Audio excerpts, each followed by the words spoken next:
All right, this is one of my favorite topics with people because I've been known to throw the acronyms around. So, vocab terms to know for home buyers. Number one is, what is a buyer's agent? So a buyer's agent is somebody you choose to hire to navigate the home buying process for you, right? And if you sign an exclusive buyer's agency agreement, you've now initiated where they are your fiduciary in the transaction, meaning they need to look out for you ahead of any other parties. And if you don't sign that exclusive buyer's agency agreement, they actually become a sub-agent of the seller, and they're not officially a fiduciary for you. So something to keep in mind. What is a fiduciary? A fiduciary is someone who has to put the best interest of you ahead of any others, including themselves. So that's number one and number two. Number three, earnest money deposit, aka EMD, right? EMD stands for earnest money deposit. And this is money submitted by the buyer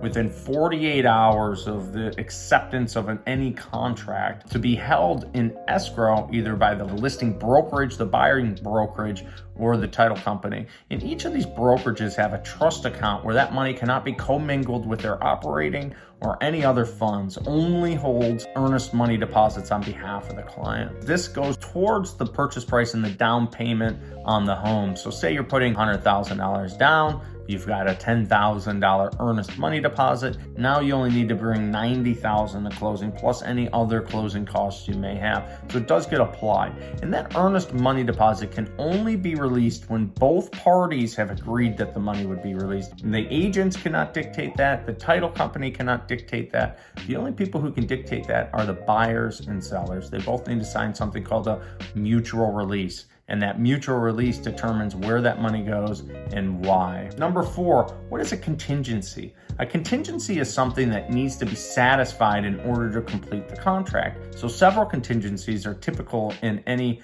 finance-related offer. One is an inspection period. Inspection periods vary anywhere from 5 days to 10 days, with 7 kind of being the average. Depending on how competitive the market is, that number goes up and down because usually in a highly competitive market, inspectors are less available, so you gotta wait a couple days. The sellers typically want it to be faster because they want to know whether or not the buyer's proceeding, and the buyers typically want a little more time so they can figure out whether or not they're gonna proceed with the transaction. So the inspection period is one contingency. Another one is a mortgage contingency, and a mortgage contingency doesn't get satisfied until they have something called a clear to close.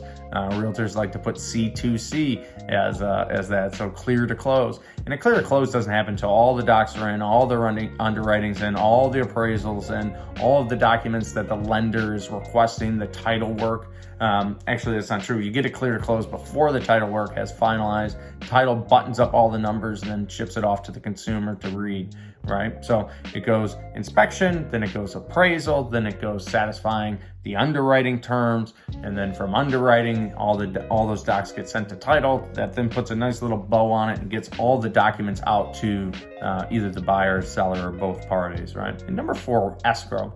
Escrow is money being held by a third party who's neutral in the transaction. Again, you're going to need some type of mutual agreement to dictate where those funds go once they've been put in place. And then number five is closing costs. Closing costs are any additional cost beyond the cost of down payment on the property or purchase price, right? So what are some examples of that? Title closing fees, buyer's agency closing fees, listing agent closing fee, origination fees, appraisal fees, all down the line, fee. There's always fees attached to every transaction because each party needs to make their money as it relates to the transaction, right? So the closing costs are when you bundle all those fees together and call them one thing, and that's additional closing cost beyond what just the down payment is, right? Any questions? Go ahead and reach out and follow us for more mortgage and real estate related information and education. Thank you.